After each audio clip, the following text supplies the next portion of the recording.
We looked at the craft brewing industry in our early days and said, like, all these breweries are collaborating and, like, giving props to each other.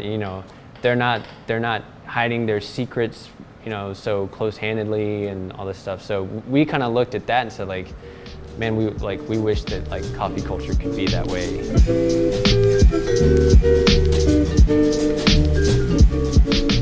When you load the coffee in, push that gate and open it up and it drops into the roaster, still every time I have that same thrill of, like, okay, this is a journey into how this coffee's going to taste. Every single batch of coffee is interesting and different.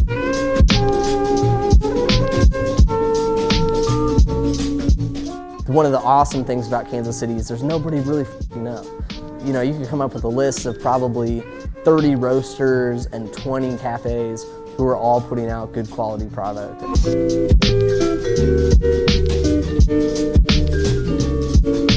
Kansas City is pretty tight-knit. Lots of people are big fans of coffee and the community that we've kind of created here. A lot of people bounce from shop to shop to shop as far as just customers.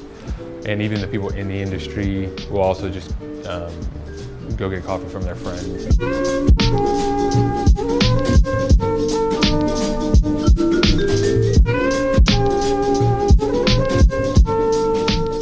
With very little specific input, I think it's kind of evolved into that.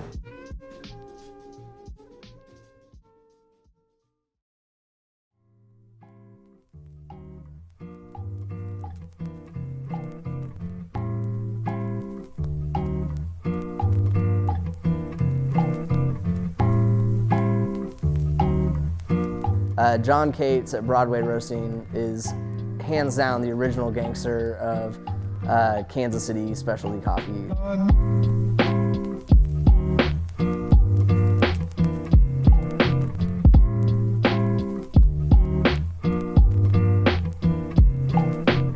My name's John Cates, and I'm from Broadway Cafe and Broadway Roasting Company. The Broadway was the first cafe in Kansas City that opened in '92, so we were like around '93, '94, really trying to push the envelope on, latte art, what espresso tasted like. So we've been at it for a little while.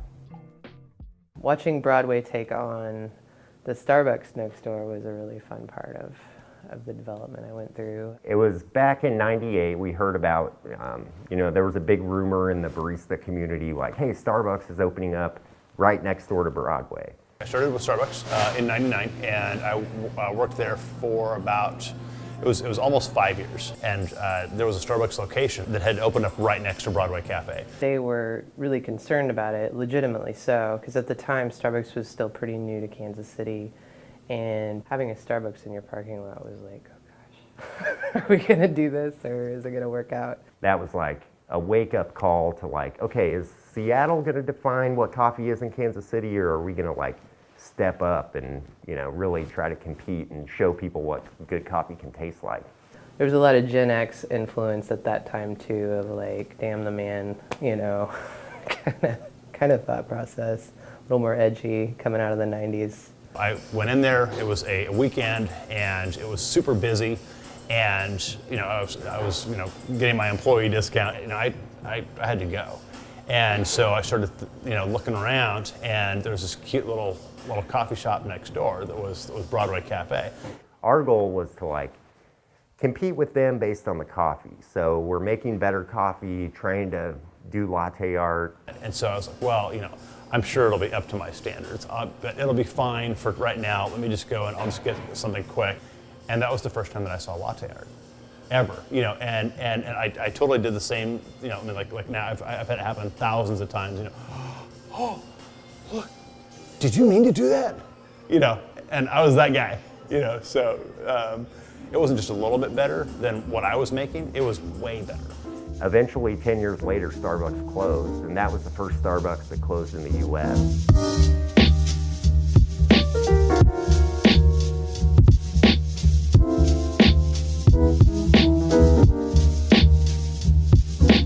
I've been in coffee since like I think about 92, I got my first job in coffee.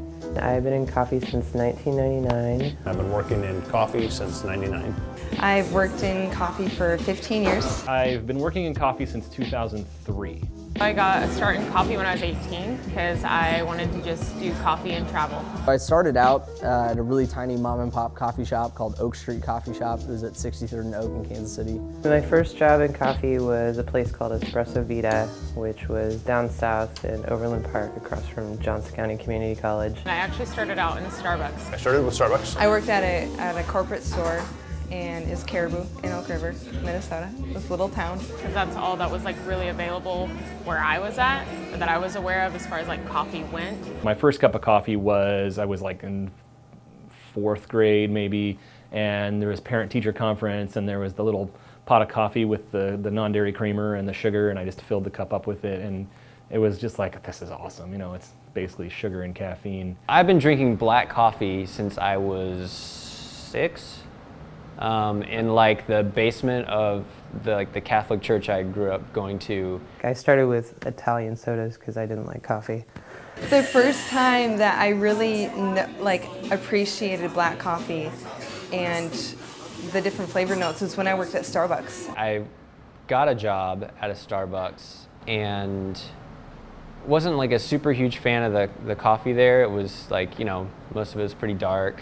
But I remember having a cup from Kenya there in a French press and being like, oh, this is like different. There's something like coming through this cup. The Kenya that Starbucks had that particular year had a very distinct grapefruit vibe to it.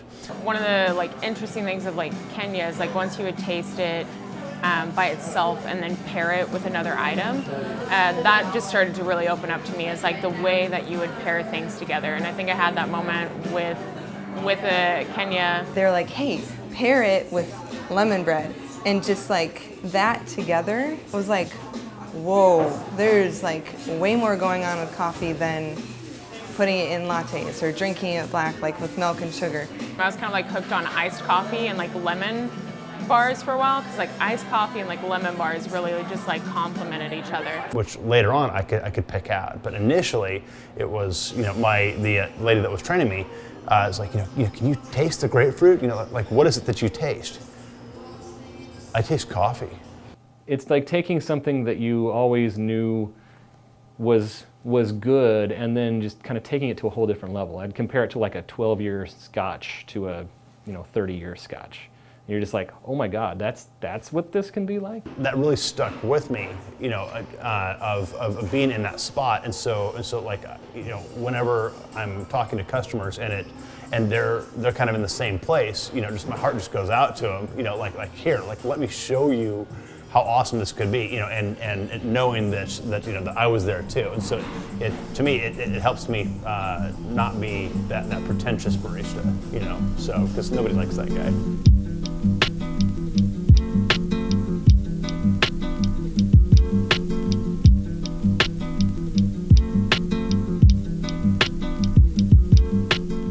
When I first started, there was a lot more tension because there were fewer roasters, I think was really what it was.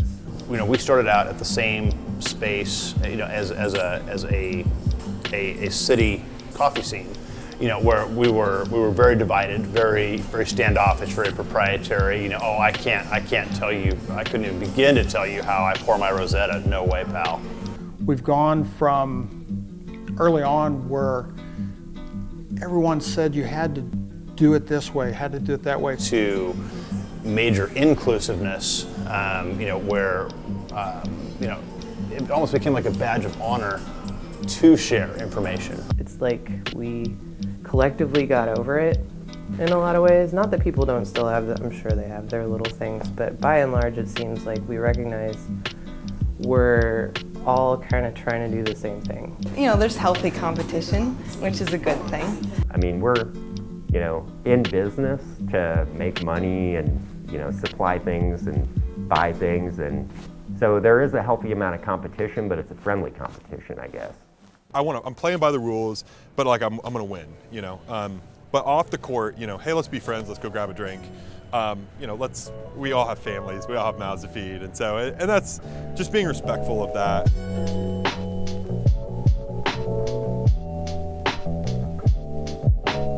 They talk about the third wave coffee scene. We're at 3 point something. I don't know what that point something is, but we've evolved from that third wave coffee to some degree, and I have to give the roasters a lot of credit for doing that, because there's a lot of flavors that we're tasting in coffees that we weren't tasting just 5 years ago. Something to think about with coffee culture in Kansas City, and I think it's a good example for other industry groups and groups of coffee professionals in other cities and other states or other countries even, is embracing the group and really learning from each other and not being afraid to share what you have and let everybody else rise. If we do a function, if we do something that we invite them, they're all willing to come, they're all willing to participate, and during that time they'll talk about things that they've done recently or they've learned recently, and they'll share things. I don't know if that's the case across the country. With the questions I've had asked of me across the country when we do travel, I don't know that it is the case. Throughout the day in here, you'll probably see people representing 5 different shops. And I would say it's probably pretty similar at other places, like Second Best, Dalmaist, Oddly Correct. Like, those places are gonna see a lot of people from the coffee world all coming there just so that we can all try each other's coffee. Because it's more about really enjoying coffee and being curious than it is about being right and being better than others. Kansas City's coffee culture has evolved a lot. Whenever a new shop opens up, like I know Post just opened up their Goat Hill location. Little different concept, but but the whole city was excited. Prior to the specialty coffee scene, obviously it was just a commodity, just drinking coffee for the sake of coffee. The discussions would be pretty much limited to, is it good or is it bad? Say this is darker roasting, if you will, and this is where we're at right now, and I've seen it drop to really, really lightly roasted coffee all the way across the board. Everybody is just like super light roasting the coffee, and that trend, which brings out the acid of the coffee, because professionals and coffee people who are tasting coffee all day love the acids and love tasting that stuff. It's really interesting. But what happens is that it goes down too far, and a lot of the customers and the people who are actually buying the coffee don't always prefer that flavor profile. So people have kind of naturally swung back to a slightly more developed, darker roast. The baseline for coffee here is pretty good. If you walk into a shop in Kansas City, odds are you're going to be okay with what you buy. It's really easy to get a really good cup of coffee, and whereas you get into some cities where you might have to track down those 2 or 3 shops that are really out there killing it. I think that everyone here is going into it with the right intentions.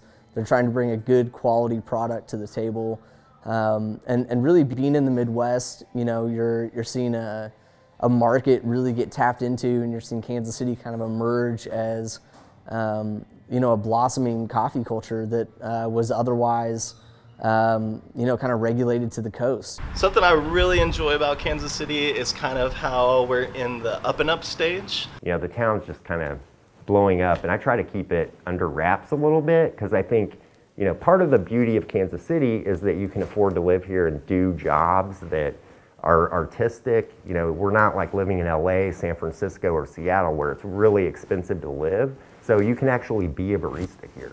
There's just so much creativity in working with coffee itself. Man, coffee is so interesting. There's so much to it. You just become immersed in it, and it's like, what you want to do with an artistic and scientific mind, that's like the coolest thing to do. So eventually you just become overwhelmed by coffee.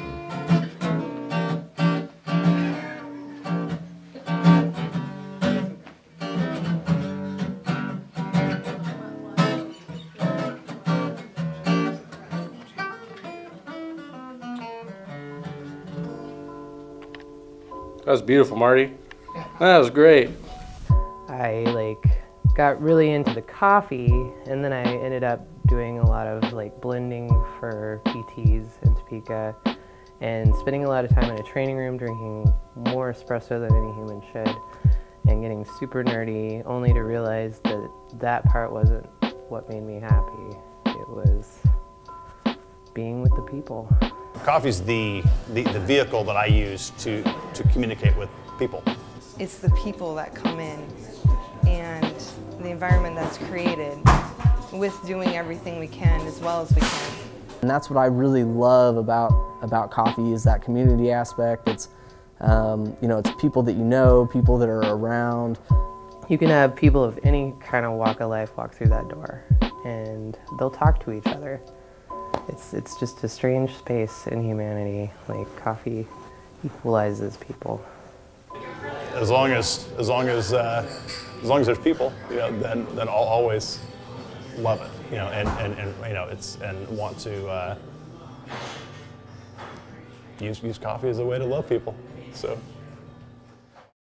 sensational.